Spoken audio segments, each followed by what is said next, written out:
அதிக கட்டணம் வசூலிப்பதாக கூறி தனியார் பள்ளியை முற்றுகையிட்ட பாஜகவினர் மற்றும் அந்த பள்ளி நிர்வாகிகளிடையே தள்ளுமுள்ளு ஏற்பட்ட சம்பவம் புதுச்சேரியில் பரபரப்பை ஏற்படுத்தியுள்ளது. புதுச்சேரியில் மகளிர் மருத்துவமனையின் அருகே இயங்கி வரும் தனியார் பள்ளி முன்பு கண்டன ஆர்ப்பாட்டம் நடைபெற்றது. அப்போது பள்ளி நிர்வாகி ஒருவர் போராட்டத்தை செல்போனில் பதிவு செய்ததை பார்த்த பாஜகவினர் அதனை பறிக்க முயன்றுள்ளனர். இதனால் இரு தரப்பினருக்கும் இடையே தள்ளுமுள்ளு ஏற்பட்டது.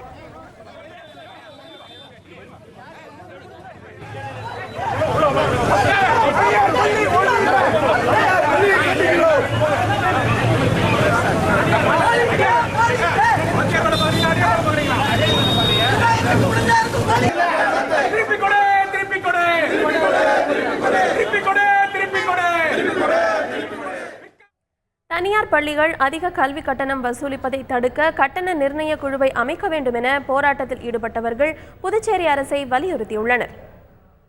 உடனடியாக இந்த கல்வி கட்டண குழுவை புதுச்சேரி அரசு நிர்ணயிக்க வேண்டும். இல்லை என்றால் அனைத்து பெற்றோர்களும் சேர்ந்து ஒவ்வொரு தனியார் பள்ளியின் முன் பாரதிய ஜனதா கட்சி இணைந்து முற்றுகை போராட்டத்தில் ஈடுபடும்.